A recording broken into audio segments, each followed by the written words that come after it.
దేవుని వాక్యాన్ని ఎరిగినటువంటి, దేవుని మాటలు విన్నటువంటి భక్తుడు కూడా ఎన్ని శ్రమలు వచ్చినా, ఎన్ని నిందలు వచ్చినా, ఎన్ని అవమానాలు వచ్చినా, ఎన్ని బాధలు వచ్చినా వాటన్నిటిలోనూ కూడా దేవుని యందు భయభక్తులు కలిగి ఉంటాడు.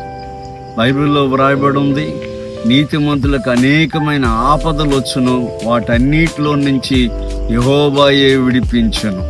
గనుక ఈ బుద్ధిమంతుడు అంటే దేవుని ఎరిగినవాడు, దేవుని చేత ఎరగబడినవాడు, దేవుని తాలూకు శక్తి సామర్థ్యాలు, మహిమ ప్రభావాలు ఎరిగినవాడు, దేవుడు ఆయన జీవితంలో చేసిన అనేకమైన ఆశీర్వాదాలను ఎరిగినవాడు. కాబట్టి ఇప్పుడు శ్రమలు వచ్చినా ఆయన యందు భయభక్తులు కలిగి ఉన్నప్పుడు వాన కురిసినా, వరదలు వచ్చినా, ఏమొచ్చినా బండ మీద వేయబడిన పునాది కాబట్టి స్థిరముగా బలముగా ఉన్నట్లుగా దేవుని వాక్యంలో చూస్తున్నాం.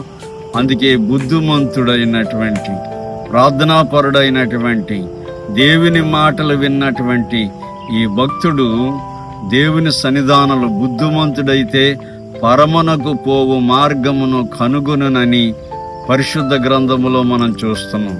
క్రిందనున్న పాతాళలోకమును తప్పించుకొని పరమునకు పోవు మార్గమును కనుగొనను. అందుకు పరలోకము చేరాలంటే యేసు ప్రభువారు చెప్పారు, నేనే మార్గమును, నేనే సత్యమును, నేనే జీవమును, నా ద్వారా తప్ప ఎవడో పరలోక రాజ్యంలో చేరడని చెప్పాడు.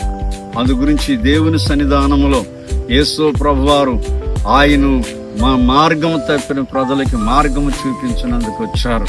అందు గురించి ఆయన మార్గములో మనం వెళ్ళినప్పుడు మన జీవితంలో అనేకమైన ఆశీర్వాదాలు పొందగలమని, ఇహలోకములో సుఖ సౌఖ్యాలతో ఉంటాం, పరలోక రాజ్యానికి వారసులమవుతాం. అట్టి కృప పరిశుద్ధాత్మ దేవుడు మనకు అనుగ్రహించునుగాక. ఆమేన్.